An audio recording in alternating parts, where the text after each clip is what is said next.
Here's the deal, everyone. I'm a little bit hungover. Zach's a little bit tired. So tired. So tired. I'm also tired, but I'm tired because I'm a little bit hungover. So here we go. Hey, did you? You said you were gonna do something with the track. You had something planned. Wait. Okay. Oh my God. So here we go. I don't know if it's gonna come across.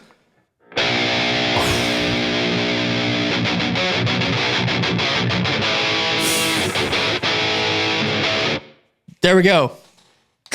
So, okay, I'm assuming you're going to have the actual sounds from Helix Native come through in the video because all I got was a DI guitar sound. Yeah, and I'm looking at it in Logic here, and it's just like, wave! Literally all I heard. You know what I think you should do? I think you should just use the DI sound. I should just use this sound? No, it needs to be what I just heard because that was fantastic. Just clean, DI, low-tuned. Drop C sharp. Oh my God. That's amazing. Yeah, okay. I got a new guitar this week. Yeah, you did. Let me unplug it. That's amazing. Let me So that's the one that was sitting in the snow somewhere waiting for you. Yeah, this was like sitting in Minnesota waiting for me to Wow. to get it. So it's pretty cool. Like it is cool. The Schecter Km6 Mark II, and the neck is it's a wide boy. Yeah, it's a wide boy. But it's surprisingly like resonant. Right.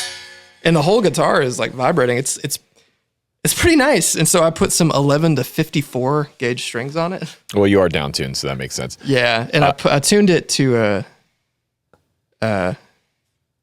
it's like D flat, E sharp, or C sharp. E sharp. E sharp. You mean F. That's cool. I actually like that thing, man. It's a nice look. It's somewhat classy. Yeah, it's not as garish as some like heavier, modern guitars. And it's got the Fishman Fluence pickups. Right.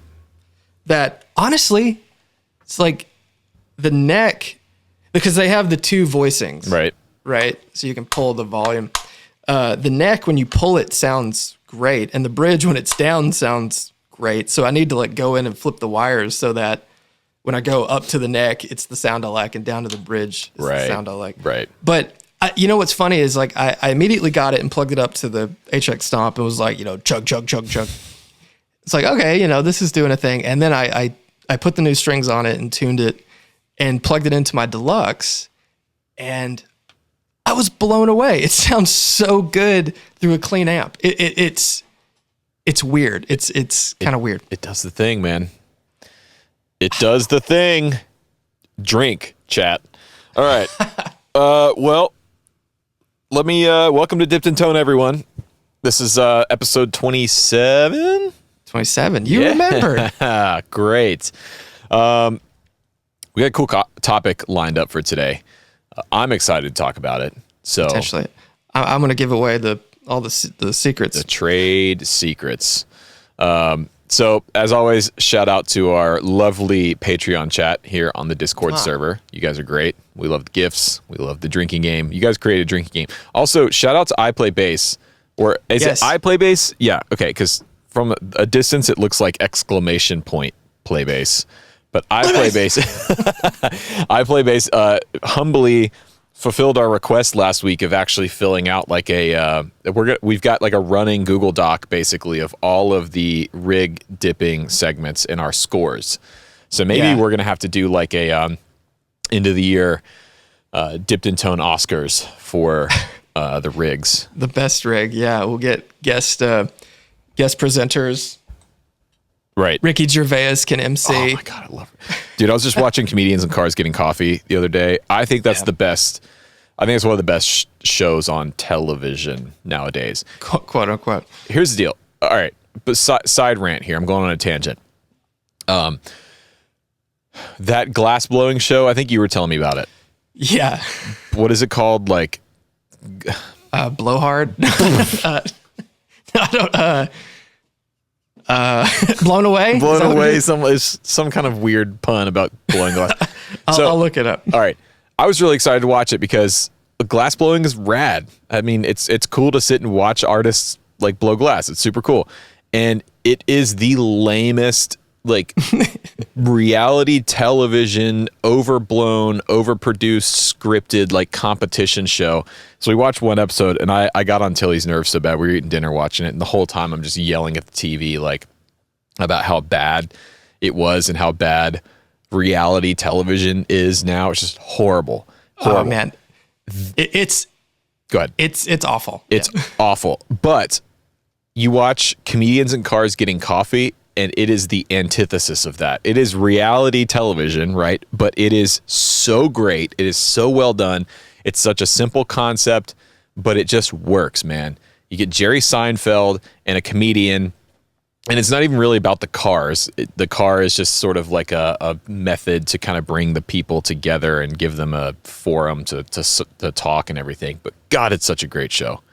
Yeah, it is awesome. I do get sucked into some reality reality shows, just because they are just so campy and dumb. When I was for the past, like, I guess in January, I got sucked into Forged in Fire, which is just like this competition show about making knives, and it's so cheesy and goofy. It's all Iron Chef. It's just Iron Chef. You just repackage it. It's Iron Chef, but with swords.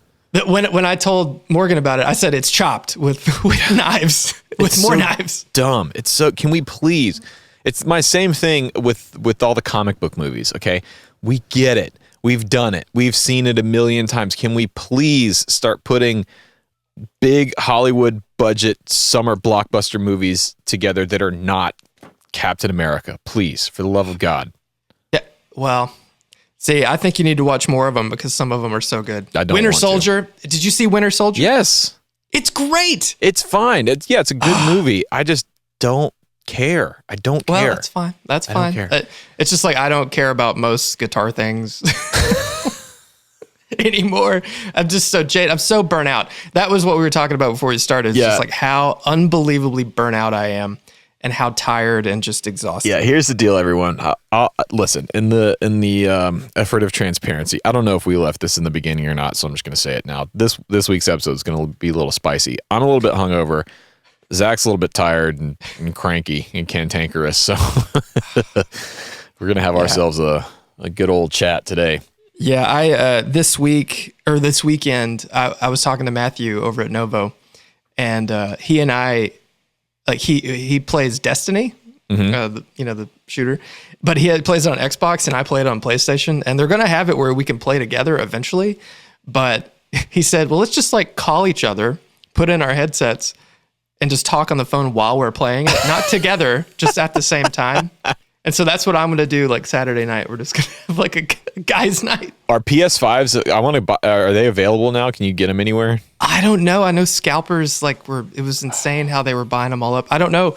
If I see one, I'll buy it. Get one. Pay me back. My birthday's on Monday, so I'll buy one. And then I can join in the boys' night. Yeah. With you and Matthew. We can play our video games together while we talk on the phone about girls and secrets and chicks. Cheetos. 3D Doritos are back, by the way. I don't know if you saw that. I haven't. Yeah, we'll get some Code Red and some 3D Doritos. Dude, what a time to be alive, right? Come on, man. What a great. Anyways, did I finish the intro to the show? Whatever. We're here. Yeah, we're doing it. We're 10 minutes in. It's fine. If they've made it this far, they know what this episode's about. So, my week was fine. Just been trying to pull the YouTube channel out of the nosedive that it's currently in, so that's always fun. Got the band coming in for first day of pre-production on Saturday, starting to work on recording. We rewired and broke down the entire studio this week, which was actually really nice. Now the studio is like set up and ready to go for all kinds of stuff, so that's exciting.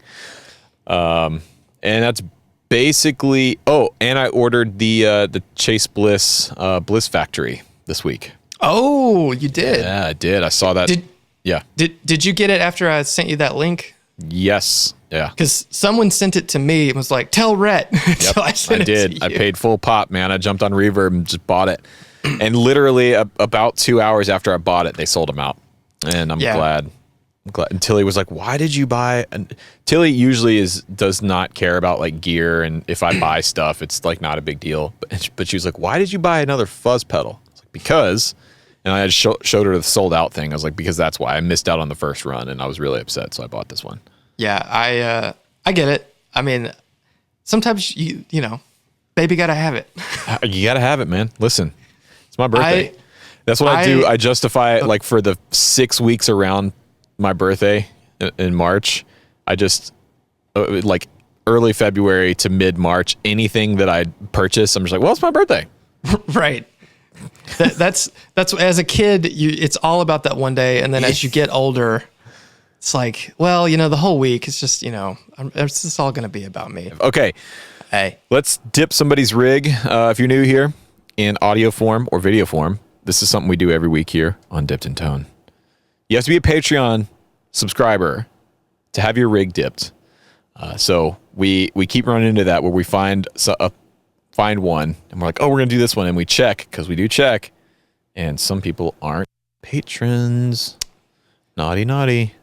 Yep. Tisk, tisk. Oh, well. Oh, well. Well, so what do we got today? So I just dropped it in the chat. And yeah, I saw this one. I Dude, love it. This is so sick. Okay, hold on. Let me pull this up. So this is from Joel Haas. And it says, I dare you to dip this my rig, my garage mess. Oh my God. Is that a rifle case? What is that? I don't know. I think that's like a rifle or a shotgun case.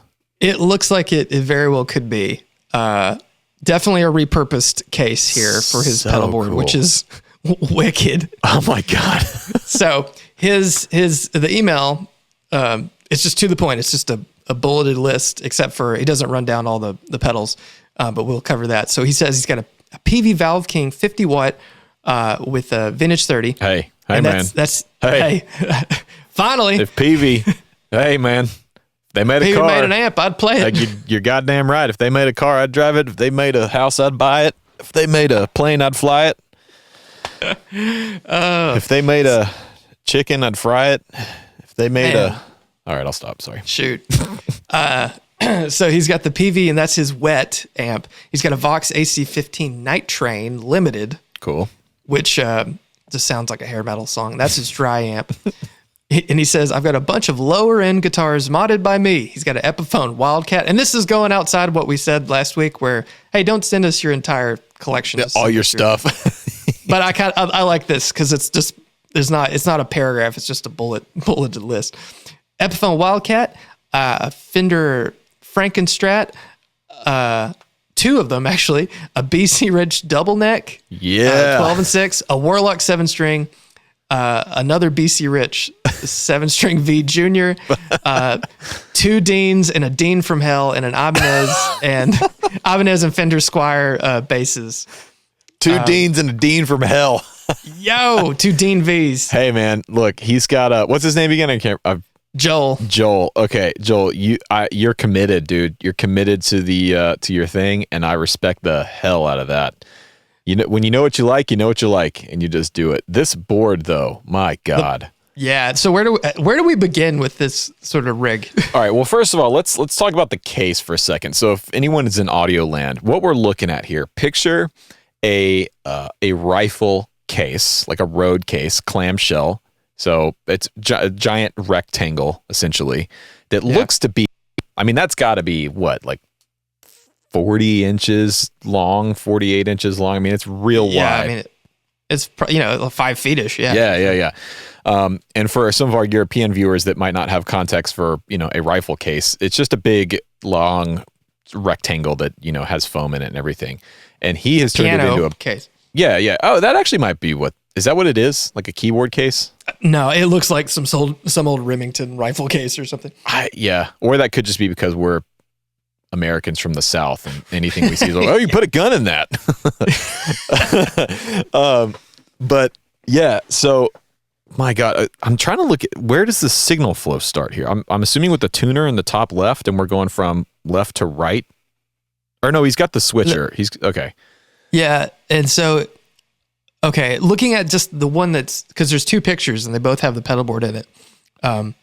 But the one with the overhead view, he's got a Dunlop volume that's sitting on top of a power supply. It looks like a Voodoo Lab power supply going into a Crybaby, going into the Game Changer Plus, the sustain keyboard thing. Well, I don't know if the signal flow is going this way because there's a bunch of stuff on here. I'm just going to list what I see. Hudson Broadcast, Kingtone Dualist, Van Halen EVH 5150 gain pedal. I don't know what that pedal next to that is. Maybe some sort of EQ. Yeah, I think that's probably what that is. The next one is a Keeley. That's some sort of Keeley. I think it's a reverb, maybe. It looks like a Moore Tremacopter Boss loop station on top of another. Looks like the 4x4 Voodoo Lab power supply. Right. Polytune. And then that's the top row. In the bottom row, we've got a Fuzzrocious. I think that's the Fuzz Stash or something. The Digitech Ricochet, which is like a whammy thing. Plasma pedal, Hall of Fame 2, Flashback, Mimic, and then a Radial ABY. And then in the middle of all that, he's got the big Boss switcher ES8. Is that what it is? Yep. And then in the open clamshell, so the case is open, we've got a variable smorgasbord of other items here, starting with a grill lighter, a pack of Marlboro Reds, coily cable, a drop. That's the what pedal is that? The drop tune. The Digitech drop. Yeah, Digitech drop. And just a power strip. And a Bluetooth speaker. And a Ditto. And one of those little Vox amp plugs. And one of those like hand exercise things. Yeah. And then it looks like a toothpick, like one of those tooth flosser things on the right there. And then a Phillips head screwdriver. So you are gig ready. You got everything you need, man. I love it. Is he lighting the cigarettes with the grill lighter? I mean, I'm assuming that's what that's there for. Yeah. Maybe. Right? Wow. Maybe he's lighting his cigarettes off the fire hazard that is this. No, I love it. Well, okay. So here's the deal. This is a wild rig here. I mean, just the pedal board situation alone. I mean, some really nice pedal here. Hudson Broadcast, love it. The sustain pedal. I have one of those. The Plus. Pedal. It's really cool. It's a really cool tool for like, looping stuff or sound design stuff. Really love that. Man, I mean, just the pedals are cool. I'm really just in awe over the layout here. Yeah. Oh, there's a chainsaw down there too. We missed the chainsaw under the pedal board in the overhead shot. I don't know if you can see that. Oh, I did. The still chainsaw. I completely missed it. See, and you know what's funny though is like he said this is his garage mess. I like this for all intents and purposes. This garage looks fairly well organized. It looks cleaner than mine. Yeah, where I work every day. Yeah, you got your spare tires. I guess that's your summer tires over there because I can see some road salt. I think that is in the back, maybe, or maybe those are pool chemicals. So maybe you're from somewhere up north and you got your winter tires on your rig right now. Nice cooler in the back there. That's a good cooler situation. There's some red barrels in the back corner there that look a little suspicious to me. I'm not really sure what that would be. Radioactive waste. Probably some kind of fire hazard. Yeah. But so here's the deal. We're going to rate not just the rig, but the garage as well. Okay. And, get yourself a good old ladder back there too. This is a good garage. It's a big garage. It's a big garage. Yeah, I'm into it. I'm into it as well. All right, here's the deal. I'm going to give this one. I play bass. Hope you're paying attention. I'm going to give this 7.8 out of 10 shoils. For the reason it doesn't get higher for me is first of all, respect to the layout, respect to the repurposing of the other case and everything. It's a little bit of a mess, and that stresses me out just a little bit. But otherwise, great rig. Yeah, it's awesome. If I showed up at a gig and someone that was playing on the same night had this, I'd be like, all right, we're in for a good time. I'm gonna give it. I think the pedal board brings it up. Yep, for sure. Yep. The amp situation kind of. I feel like you need more amp for the pedal board that is this awesome. Right. So I want to give it a 6.5 shoils. Yeah, I would agree. I'd say upgrade the amp game a little bit. You know, nothing crazy. You don't need to go like crazy boutique high-end, but, you know, maybe trade in that Vox and that PV and get you something. Oh, there's a blue. Is that a blue? Yeah, it looks like one of those on top of that side-turned cab amp situation. I've never played. Rick has one of those that I've been keen on trying out. I've never tried it. I hear they're really cool. Yeah. Nice. Wow. I love this. Also, shout out to the old school lawn chair too. When's the last time you've seen one of those? That's the color scheme that RJ should have. Yeah. For his channel, like the teal and white, like fabric. That lawn chair is very much in the RJ or Unkillio aesthetic. Like not just the color, but just the chair itself. I feel like I haven't seen one of those since 1996. Right. The last time you had one of those or you sat on one, it disintegrated. Yeah, your ass fell through the bottom because it's been sitting outside for 35 years, just getting baked in the sun. Wow. Oh, what a great rig, man. What a great rig. See, those are I love seeing all the fancy schmancy, like cool rigs with the most expensive stuff possible, but this is way more interesting. Yeah, this is so cool. Yeah. We can look at all the Instagram hipster rigs all we want, but this is and I say that being an Instagram hipster rig, right? I say that with love. But this to me is just if I was on a gig, like you said, if I was on a gig and a dude rolled up and like, you know, I had to strike my board and pull my gear back so that the next band could like set their gear up and this is what showed up, I'd be a little intimidated. Not gonna lie. I'd be a little bit like, oh my God, this guy knows what's up. He's got some shit going on here. Right. The one time I went to a gig when I was in college, it was like a clinic thing for one of the Wooten brothers. They were at our school and were like doing a thing. And the guitar player there, and I might have told this story already, had a setup that looked really suspect. Mm-hmm. And I was like scoffing at the guitar rig. And then he got up to play and it sounded amazing. And I'm like, never again will I judge for, just because I think, if it were me, I would do this. Well, he's using solderless cables on his pedal board, so obviously he doesn't know. Yeah, no, I've done that before too, where you kind of look at, I think everyone's a little bit guilty of that in some way, shape, or form at some point in their life, where you kind of, you start to feel yourself a little bit, and you think you got your shit together, and then you start to kind of like judge someone a little bit of their thing, and then they show you up, and you're like, oh, well, I've been humbled. Yeah. I played a gig once. And we were opening for a band, and I had a big old pedal board and was like really proud of how I sounded. And then the guy that got up after me had a black Russian Big Muff, a Fender Princeton, and just like a Epiphone Sheridan or something semi-hollow, and it sounded perfect. And I was like, well, I'm doing this all wrong. Oh man, that's great. Well, good rig, love it. People in the chat are saying we should have given it 6.66 shoils. I kind of agree, but yeah, for the deans. Yeah, man. But listen, the rating has been set. Okay, it's set in stone. Once rated, you can't go back. It's committed to digital tape. That is the law of the universe. So, do we want to touch on now this?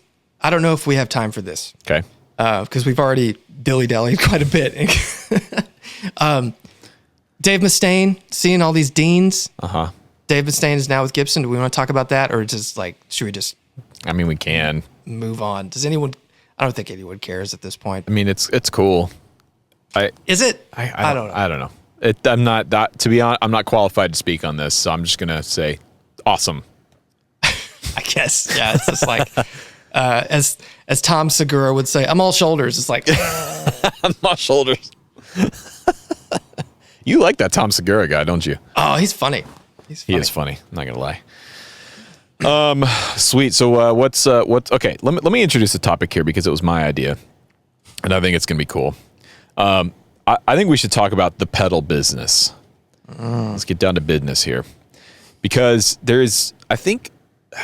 I just think there's sort of some hatiness around like pedal companies and how they function and like how they make money, you know. And I'm not gonna like ask you, hey, tell me how much money you make and all that kind of stuff. But you know, what is the difference between like a pedal that costs $300 and a pedal that costs $80 or $90 or $100 brand new? You look at like the JHS 3 series, and then you look at something, you know, more boutique and more expensive. Like why the difference, all that kind of stuff. You know, what is it like running a pedal company by yourself? You know, share the juicy details, man.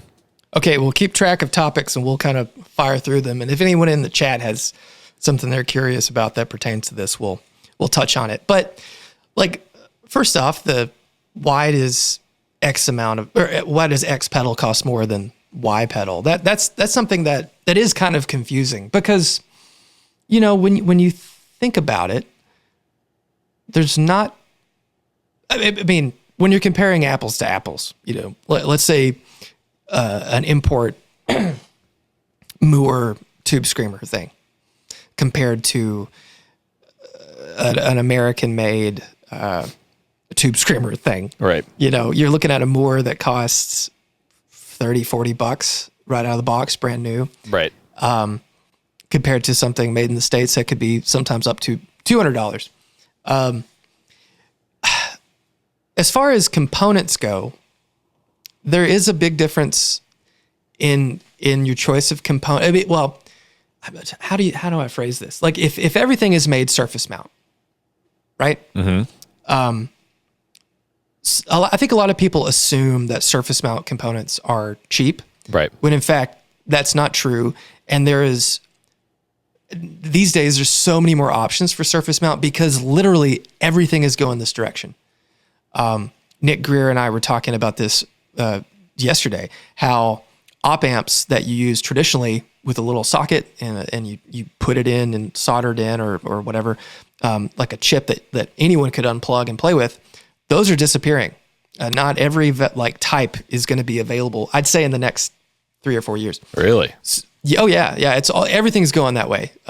Just because it makes sense from a production standpoint, manufacturers, you know. But the component choices do have a big part of the price because just because a cap is 100 nanofarad or whatever, there's a multitude of options and all those play into the price. But the biggest thing for me is not necessarily the components on the board itself. Okay. Because that's almost moot. The thing that matters to me the most is the design and then the hardware and the quality of the workmanship that goes into it. Because I've opened up a Joyo pedal a few years ago. You know, someone sent me one to mod, and inside it was all through hole, made pretty well, used pretty standard parts. But the wire, if you barely moved it, they would just pop right off the board. The jacks were really cheap after, you know, I'd say if you toured with that pedal for 6 months, the jacks or the foot switch would just be toast.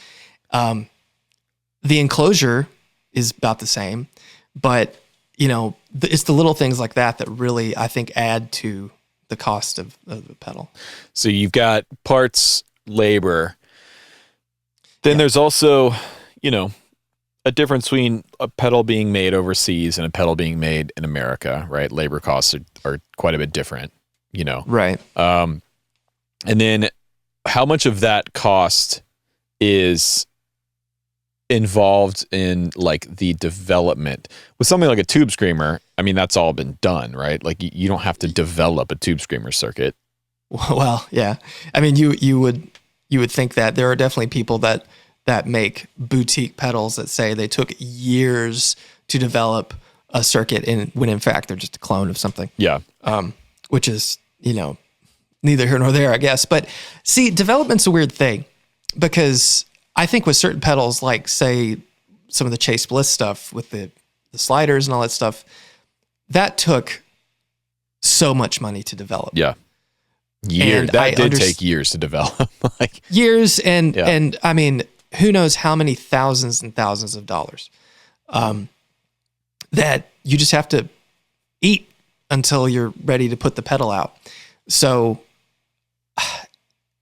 for something like that, I think it makes sense that product costs as much as it does, because the development time was so deep and so expensive. But for everything else, I feel like it just kind of comes out in the wash. I feel like you can't sell development for something like a delay pedal or an overdrive pedal, because the end user doesn't care. Right. I mean, they may care about the story that it took you, how it took you to get to that point, but oftentimes I don't think that should have any reflection on the price of the unit.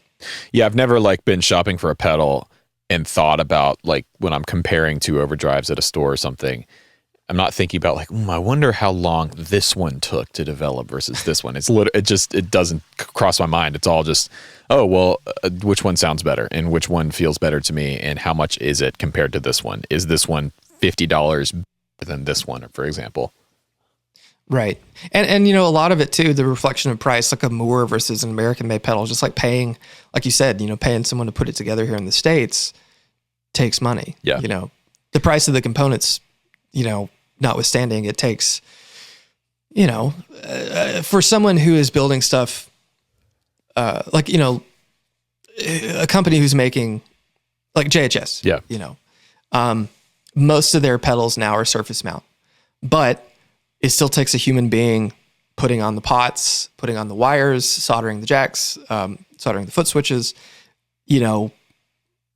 time to put that thing together. And then you have to test it and box it up and put the knobs on it. Yeah. All those things are reflected in the price of the unit, because those people have to eat. Yeah. And so that brings up my next question then. What about margins and markups, right? Because people got to make money. Business has got to make money. JHS has got to pay their employees, and they go through a dealer network, right? You can't buy direct from JHS, I don't think. Can you? You used to. I don't know if. Let's look. Let's look it up. JHS Pedals. .info. They changed their website. Did they really? Uh-huh. Oh, they did. Wait, why would you do .info? Did they lose their domain? No, I think they just changed it to be more encompassing for the show and everything. Got it. But retailers, pedals. I don't think you can. It says find a retailer. You can buy merch. Right. Rate. Yeah, so like the Bonsai. Okay, so let's look at the Bonsai. $229. Okay. Because this is kind of our Tube Screamer example. Now, I think this one is an example of a Tube Screamer that probably took some development time, because it's essentially like 1, 2, 3, 4, 5, 6, 7, 8, 9 different iterations of a Tube Screamer and one pedal. Yeah. So, and they've got like the Keeley mod on there. They've got JHSs. They've got the OD1, 808, TS9, TS10, so on and so forth. So $229 for Tube Screamer. Well, for 9 Tube Screamers, if you kind of think about it. Yeah. If you want to justify it that way. Now, how much do you think it costs them to get that pedal out the door to a retailer? Well, I don't know how deep I want to go into that, because that might be pulling back the curtain too much. Because and I don't want to speak to something you don't know about. Yeah, I mean, I don't know their margins. I know my margins. I know a few other people's margins, but I don't know their margins. But something like this, anybody can go on a guitar pedal supplier website and find out how much switches, knobs, jacks costs. Right. And you can kind of get an approximation of all that.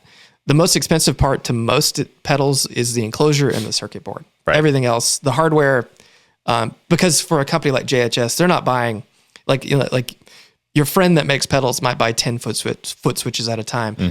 JHS is going to buy like 10,000 foot switches at a time. Right. But it's for something like this, which is very complicated. I've been inside one of these and just cause I had to know, I was like, how are they making this work? This took so much development, right, that I think it totally justifies that price. But I don't know if I want to like speak out of turn so far as how much I think it costs them to produce this. Yeah, that's fair. That's fine. But again, this is an example of something. You're right. I mean, cramming 9 tube screamers in the enclosure of one pedal, right? Like that's a pretty impressive feat.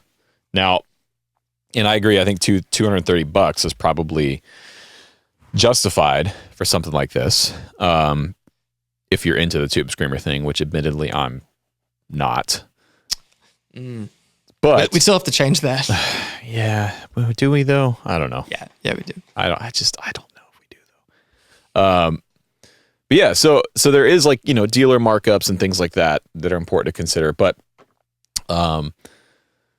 now what about as we start to get more into the boutique side of things, and I mean we'll focus on I think fuzzes here, because fuzzes I think are slightly unique in that boutique. So if I were to take one of my Jex Telez fuzzes or something as an example, he's using quote unquote real transistors, germanium stuff that's hard to find, right? Hard to source, doesn't always work, right?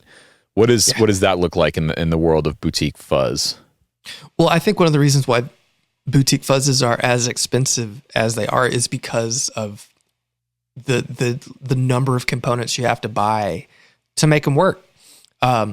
Transistors, germanium transistors especially, are so inconsistent, and partly why I'm so hesitant to ever dive into that world, because like let's say you want to make 100 pedals, right? Like, let's say you want to make 100 fuzz faces. Each one of those fuzz faces has 2 germanium transistors. Those 2 have to measure a certain value, or at least be balanced to one another to sound how it should. Right. To have those match pairs, you may not need, you would think, oh, let's buy 200. You probably have to buy upwards of 400 to get 200 nicely matched pairs. And I found this out the hard way, because when I made my kits, I made a fuzz face kit, and I went with silicon. I used BC 108s, 109s. Wait, hold on. Wouldn't you, if you're making 200 match pairs, wouldn't you have to buy 400 anyways? So you're saying you'd have to buy... No. If you're making 100 pedals, you need 200 transistors. You probably will have to buy 400 total to get 200 matched pairs. Right. So or get 100 matched pairs. Sorry. Right. Sorry. Yeah. Okay. All right. So then what are you doing with the other 50% of those transistors? You just throwing them away? No, you just hang on to them. But like with those the fuzz kits, what I did is I went through and measured every single one, and then put them in bins that were all. So I had like gain ranges in like measured out, and everything within like this certain gain range went in this bin. And then from there, I would measure them again before I paired them to make the that kits. Sounds horrible. It was and like I get messages a lot like, when are you going to make some more kits? I want to make a fuzz face kit. Like I don't have time. Yeah. I don't have time, because that is so time consuming. And that to me, the thing that what a lot of people might not realize about what Analog Man is doing, and what so many other really high quality fuzz manufacturers are doing, like Jex Telez, like Mike at Seeker, is not only are they measuring the transistors, but I know for a fact Analog Man measures every component that goes in a Sunface, every cap, every resistor. Crazy. And it takes so much time. But that's a big part of the conversation that most people don't understand. Like, especially when it comes to pure boutique. And I would consider Analog Man and Jex Telez, Mike, like those guys are boutique. Yes. Yeah. Like Jex Telez, Bob, like you doesn't even really have a website. Like, No. you go to Jexteles, you look it up on Google, and it's just kind of a landing page that kind of talks about some of the stuff, but you can't buy anything there. There's no like information about stuff. And it's funny because I love Jexteles pedals. I've bought a few of them. He's sent me some over the years, and I use them in my videos a lot. And whenever I use pedals in videos, I like to like post links in the description. So some of them end up being like affiliate links, and I earn some commission off of them. But other times it's like, well, I'm not earning any money. I just think this is a cool thing. And like with Jexteles, the problem is there's like nowhere to link to somebody who might be selling one of those pedals on Reverb. So I'll have to find like, oh, here's one that's used. And if you want, you can just like click this link and try and find out more about it. But, so I mean, and there is information out there. There's like, forum posts and things like that. But yeah, I think that is like a truly boutique company, which the boutique name and sort of title or label now, I think has gotten a little bit kind of bastardized over the years to basically anybody that's not one of the big manufacturers is boutique, but like JHS, I don't think would be boutique. No, and I don't consider the majority of my stuff boutique, even though I'm one dude. Like, I'm not putting all those surface mount parts on, Yeah. So what do you consider boutique? I consider if you're putting all the components on the board a boutique, like, so like this, so this Wildwood Mjolnir here. Yep. So I myself or Morgan put all the components on that board and do every solder connection all of that. Right. And I would consider that a boutique pedal because while there is some surface mount stuff tucked away on the back, this is mostly 90% of it is done by hand. I'm trying to find my. Damn it. I'm trying to find my screwdriver to take the back off of this buzz tone, and I can't find a Phillips bit. Oh, that's going to tie into my shill of the week. Oh, here we go. I got it. Everyone's relax, okay? In the comments section. Just hold on. This is going to be worth it. And this is something that I think is reflected throughout the entire community. Boutique, handmade, hand wound, in regards to pickups. Like,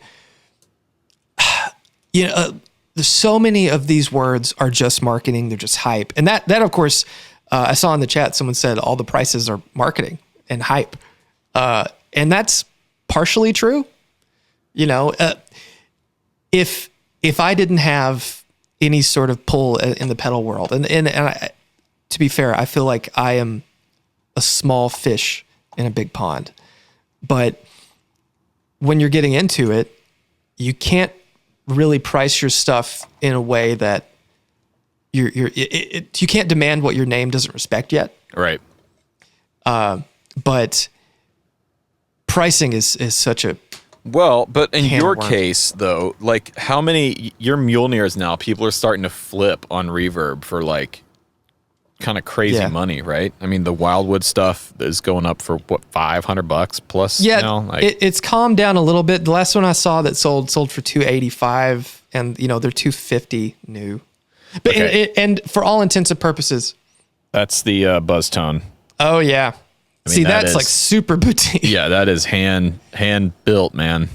Yeah, all those big caps and stuff that like they don't necessarily fit on the circuit board. Right. But I like that. It's cool. It's cool. It does the thing. Yes, there's Millard OC84s. There's two OC84s in here. Yeah, really, really cool stuff. Sorry, didn't mean to derail you. Yeah, no, it's fine. But like, what were we talking about? Boutique. Sorry, I got distracted. Oh, you're the Wildwood stuff, the Mjolnir stuff, getting kind of crazy and calmed down a little bit. And and that's just supply and demand, I think. And it's something that I got into a discussion about Novo guitars on their Facebook group. Right. About because now because the wait list for a Novo is a year pretty much for a custom one. Right. And people are selling them for silly money, and some of them people are trying to sell them for obscene amounts of money. Like what's obscene? I haven't seen any of this. Like $10,000. Oh my God. Yeah. Are you serious? Yeah, 100%. Nobody. Eight to 10. No. Anybody who's out there, don't pay $8,000 to $10,000 for a Novo. Wait. Get on the wait list and get what you want, but don't go out because you got to have it right now or something like that. Don't do that. They're building guitars. Dennis is around and building. They're going to be around for a long time. Like there's no reason to pay some scalper that much money. Yeah, and granted, it was for a finish that isn't. I don't know if they do it anymore and stuff like that. But to me, that's neither here nor there. Like you can get them to make the coolest guitar you've ever seen. Yeah. With the finishes they got. Yeah. So, but going back to the pedal thing, yeah, like it's weird pricing stuff because I've had friends in the pedal community who made a product, a pedal, and they priced it really competitive and no one bought it. Right. And then they raised the price and people started to buy it because the perception of the value of the pedal went up. Exactly. Perceived value is a very important thing when it comes to this kind of stuff. It's like, oh, well, this is only $100. Oh, this can't be that good if it's only $100. Right. But if it's $180, like, oh, now this has got to be better because it's more money. Right. Yeah. The pricing is so stressful, and I've struggled with that myself. For the delay, I announced that the delay is going to come out March 15th, the Ides of March. I didn't know that when I posted it, and people were like, "Ides of March." It's like who cares? I don't know what that is. I've heard the term, but I don't know what Ides of March is. It's like when Caesar died, and I don't know. It's like Shakespeare plays and stuff. I don't know. Cool. But I stressed hard over the price. Right. And you had said something about how do pedal builders make money. And that's the ultimate goal for anybody doing. Yeah. I mean, this is a business. Yeah. I mean, and that's okay too. Like some people online get they get weird about this stuff, which is like, oh, well, they're just doing that to make money. Well, if that's their job. Right. Yeah. Like, and that's okay. You don't need to be like, there's like this moral superiority complex in some corners of the internet that get that way. Like, oh, it's just a money grab. It's like, no, it's not just a money grab, but it is like, you want to get paid for your time. Right. Yeah. I mean, when I started all this, and this was like 2010 or 2011, when I was like first trying to make a few pedals and sell them locally. I was going to price them at like $120, $150 or something like that. Or maybe even $100. And I was showing them to my dad, and he's not a guitar player, but he's a businessman. And he took them and was looking at them, and he asked me how much, and he said, "Oh, that's not enough." And I was like, "Do you think so?" And he said, "Well, what do other people sell them for?" And I'm like, 200-ish. And he's like, are these shitty or something? I was like, no, they sound great. And he's like, well, why are you short selling yourself? Yeah. But yeah, I mean, like, this is a job.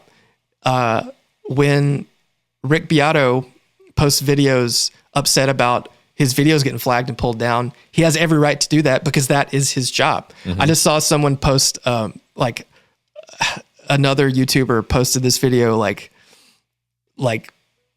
bitching at Rick for being upset. And it's like, if that was your job, wouldn't you complain about it? Yeah. If you had to drive to work and the parking lot was fenced off and you couldn't park and go to work, wouldn't you be upset?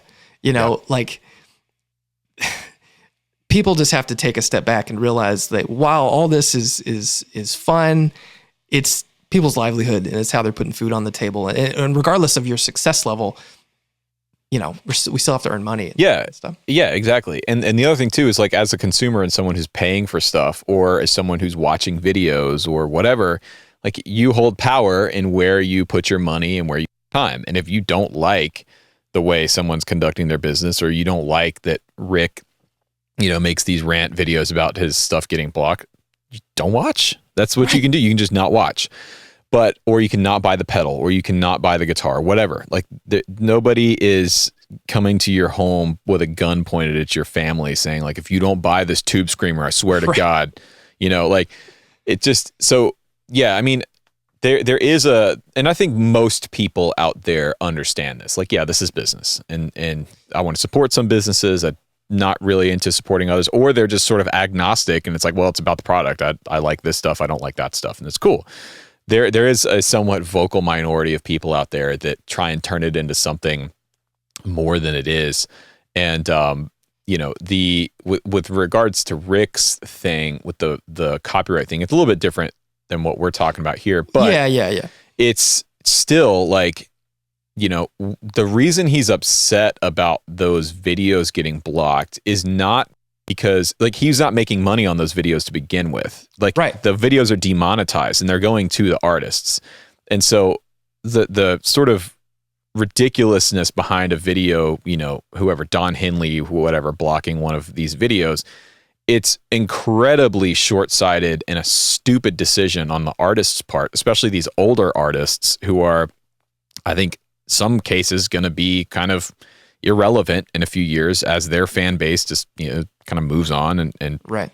Dies off, not to be morbid, but, right. And so people like Rick and people like other YouTubers who are making videos using their content, using their music, or in Rick's case, using their music to highlight how good it was or to teach a concept. It's like, first of all, Rick has a massive platform. He gets millions of views on a lot of these videos. So he's turning on millions of people to your music that might not have known about it beforehand. And also you're getting paid. So the money that's generated from this video should be going to you. And from a copyright standpoint, technically this should all qualify under fair use because it's education. So right. What's the issue? The issue is you right. don't understand the internet. And the issue is right. you don't understand and it scares you and you think it's like Napster. You're getting pirated. Like Rick Beato is pirating your music, which is incredibly stupid and short-sighted, and it needs to change. And there is some stuff in the works that YouTube is working on right now that, well, I may have divulged too much, but there are some things that are happening in regards to YouTube as a platform that is going to take action to kind of fix a lot of this stuff. Yeah. But back to the pedal thing, back to like the business stuff. It's like, yeah, this is your livelihood. This is your business. And so if you see a pedal, and you think, oh my God, $275, that's ridiculous. I would never pay it. No pedal is worth that, blah, blah, blah. Well, don't buy it. But there's a lot of other people that are going to buy it. And, And it's funny, like looking back at my journey in this, because talking about how we do make money, in the beginning, it's all about selling direct. Yeah. And about getting every penny you can. And not to sound greedy, but just because that's how you like buy more parts. But now I've abandoned selling direct except for limited things. Mm-hmm. Because I physically can't do the ones and twos.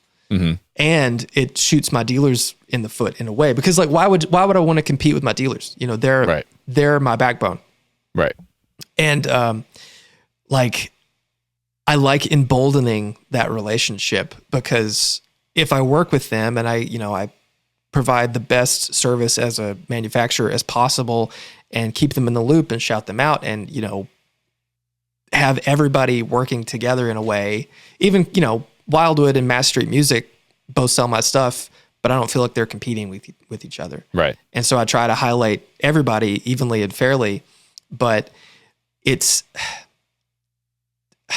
people don't understand that why I don't sell direct, because that takes such a stress off my shoulders. And even though I am making taking a loss, because, any guitar thing that a store has, they're buying it for anywhere from like 50 to 25% off retail price. Mm-hmm. And that's somewhere in the range. Yeah. Yeah.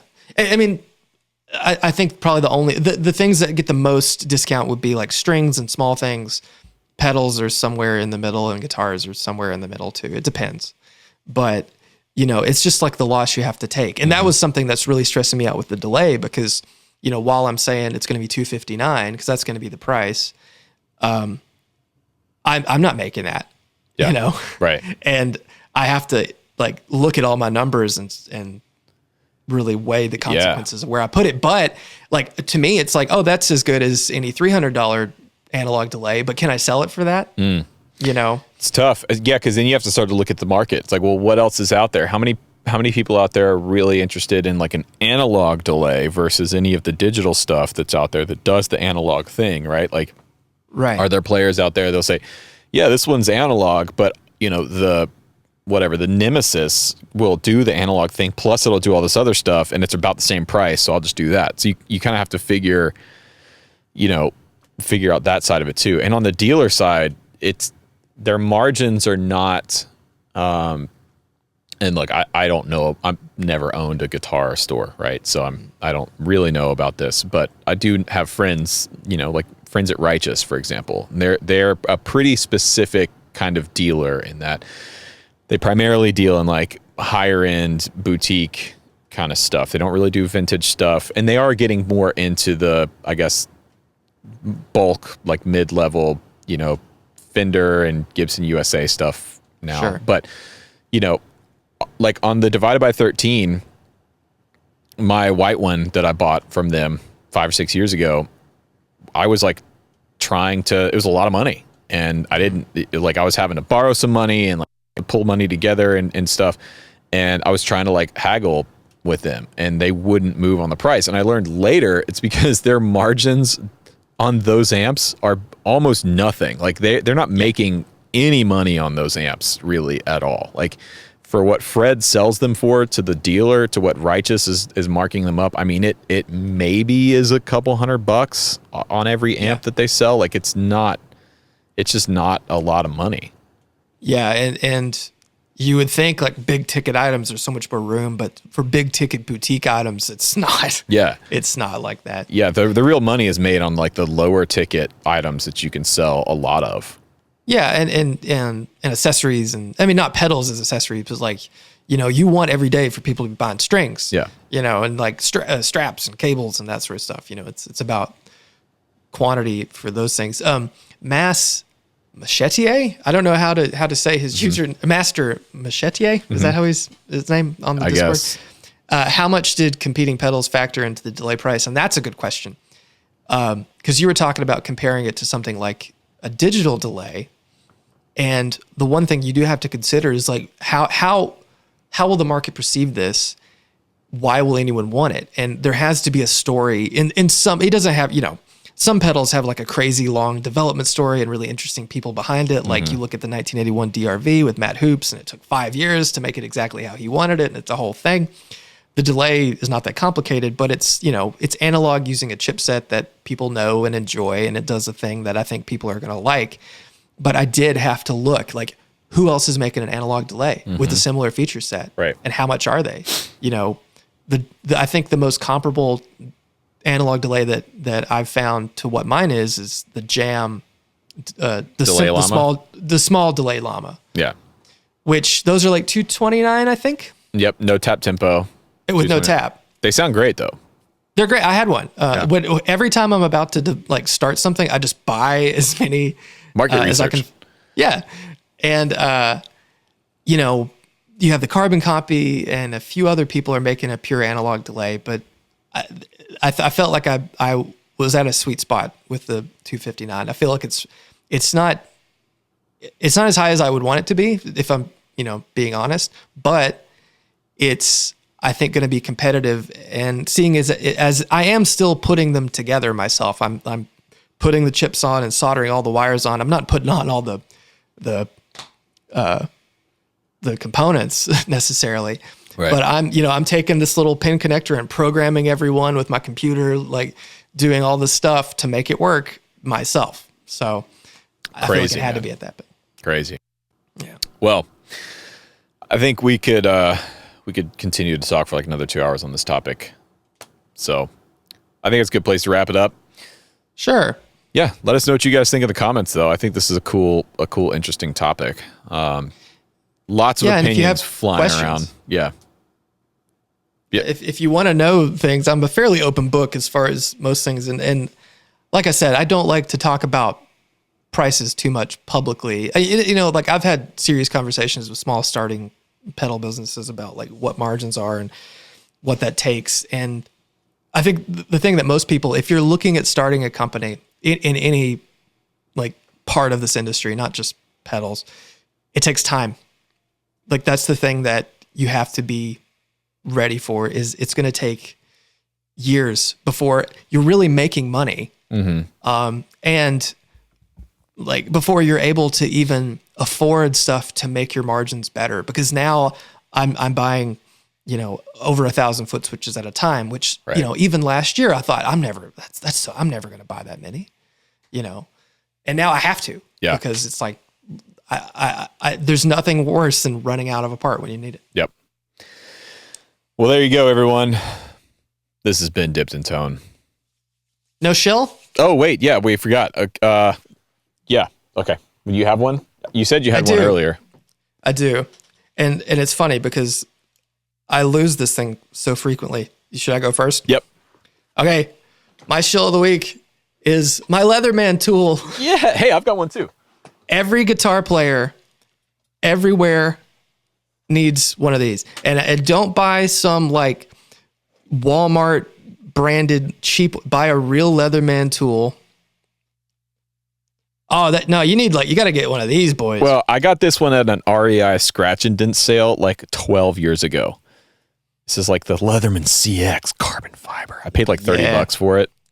Yeah, well, I can't even tell you how many gigs and things I have like saved using like not necessarily a knife, but with having my Leatherman tool. Yeah. And one funny story. So I used to play with some guys, and occasionally we would do wedding gigs. Yep. And we went to a gig. We brought our PA, but no one told us that we had to provide additional music to us, you know. Like a DJ kind of thing? Yeah. No one said that. Okay. Nor did they say we needed to bring any equipment to plug in said DJ iPod. Right. So what I had to do, I had this, and we had one, we had like an RCA, we had like part of an RCA cable. I think that the wedding planner had an RCA cable that like had a, you know, headphone jack on it. Yeah. But for whatever reason, it wouldn't connect to ground. So I used the knife on this, and I found a bread tie, and I stripped the insulation off the bread tie, tied it to the RCA ground, and then shoved it and tied it onto a ground on their mixer. Oh my God. So we could connect. But if anyone got on the stage while the iPod was playing, the ground would shake and it would turn the music off. Great. But awesome. That's why you should always have this, and just like keep these, you know, these bread ties, these zip ties or twist ties laying around. That's awesome.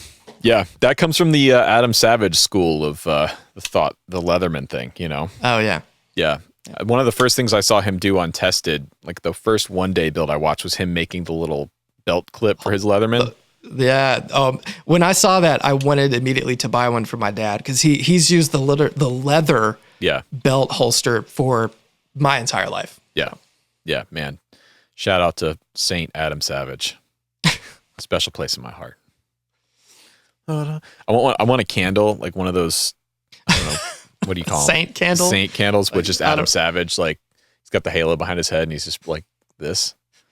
He's all bandaged and like got spray paint on him and he's bleeding. Oh my God. All right. So my shill of the week is a pedal. The Broadcast AP from Hudson, the Ariel Posen signature. This pedal I really enjoy. I did get it for free. So there you go. Ariel sent it to me when they first released them. I think it was last year, right? Or was it 2019 this game? I feel like it was 2019. He was going to send me one and I never got one. Well, it's fantastic. Honestly, it's really, really good. It does everything from kind of clean boost sort of stuff to sort of light to medium gain, hit the front end of your amp a little bit harder with a little bit of saturation to full on fuzz tones. Yeah. It's killer, man. I'm not sure what they're using in here. You probably know more about that than I do, but I think it's transistors, and it's like a console strip or something. Yeah, it's a preamp kind of essentially, hence the Neve knobs. If anybody ever sees those are knobs from the classic Neve series of rest in peace, Rupert. But yeah, man, you know, I love this preamp style pedal because I think having it just does something a little bit different than a typical overdrive or fuzz might do. And that's more of a real preamp. Right. Like I feel like a lot of people say preamp and they mean overdrive pedal. Right. So like this and the color box from JHS, the color box V2, I think is another good example. It's more full featured than this, which mine is, oh God, stand by. Here it is. All right. So here's the color box V2 from JHS. I want one. They're really cool, man. So this is more, both of these would qualify as preamp pedals, right? Meaning they're acting in a similar way as like a recording preamp on a console or a mic preamp or something. They have a transformer in them. So your signal's going through a transformer, which I think the more signals you can put, the more transformers you can put in your signal chain, I think is a good thing, personally. Right. But the color box V2 is more full featured. So this you could use. It's also an EQ. You can plug a microphone or instrument into it. I've talked about this before. I think this might have been a shill of the week before. Has a stepped gain control like a Neve. So this is supposed to be essentially like a Neve 1073 in a box. Whereas this is just, I'm not actually sure what preamp they're trying to emulate here. I don't know. I really like what Hudson does from what I've heard. I've never tried one, and I don't know if anybody that I work with like sells them, but I need to. I mean, Anderton's probably, but I really should try. It's cool, man. But shout out to Ariel Posen. He's got some new music coming out soon. Yep. So check it out. Yeah, I need to have him on my podcast. Talk about his music stuff, his musicking. But yeah, yes, Broadcast AP. Check it out. It's real good. Sounds good. Nice. Awesome. Well, cool. We did it. 27. Here we are. I hope we don't have the curse of 27. You know, like all. Oh yeah, the podcast just stops after this week. Yes, we just the podcast chokes out its own vomit and sleep. Oh God, gross. Fucking gross. I can't handle that. I can't do it. I can't fucking do it, man. Oh my God. Bye, everybody.